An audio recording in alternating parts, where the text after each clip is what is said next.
Mukhang lahat tayo nagluluto at nagbe-bake ngayon, no? Pag-scroll mo pa lang sa Facebook, ang daming homemade sourdough, cinnamon rolls, at banana bread. Pero minsan, namimiss din natin yung mga lutong bahay na talagang atin, yung mga kakanin na nagpapaalala sa atin ng kabataan. Para sa mga Pinoy, walang tatalo sa sarap at nostalgia ng kakanin.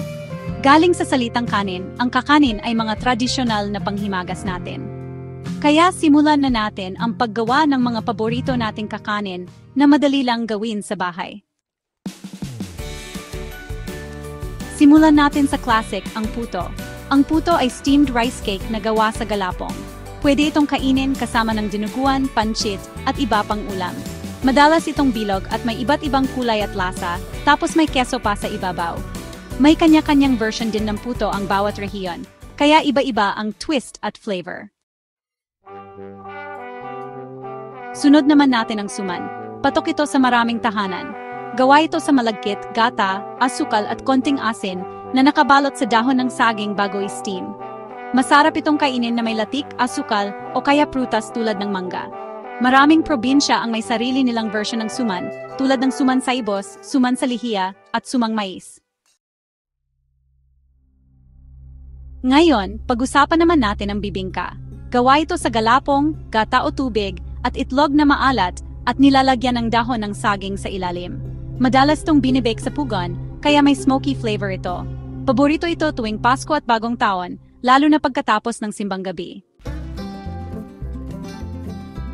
Isa pang paborito tuwing Pasko ay ang puto bumbong. Ang kulay ube na kakanin na ito ay gawa sa giniling na malagkit na bigas na ini-steam sa loob ng kawayan. Nilalagay ito sa dahon ng saging at tinatakpan ng margarine, niyog at asukal na pula. Ang sarap ng combination ng malambot na puto bumbong, margarine, matamis na asukal at fresh na niyog. Sunod naman ang isa pang paborito, ang biko.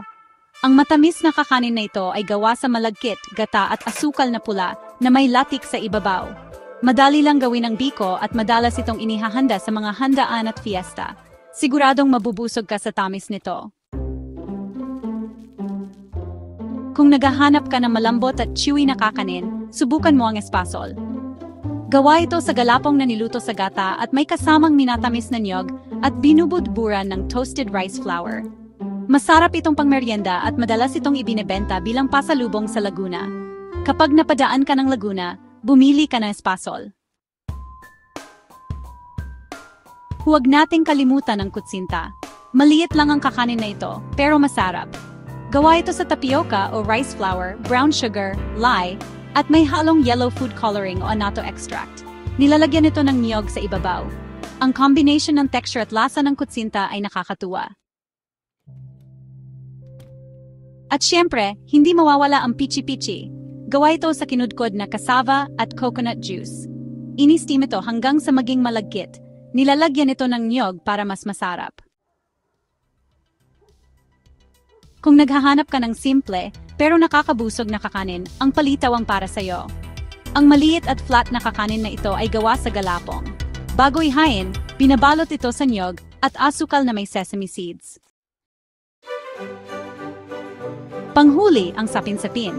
Isa ito sa mga pinakamakulay na kakanin na may iba't ibang kulay at lasa sa bawat layer. Madalas itong nilalagyan ng latik o toasted coconut flakes sa ibabaw.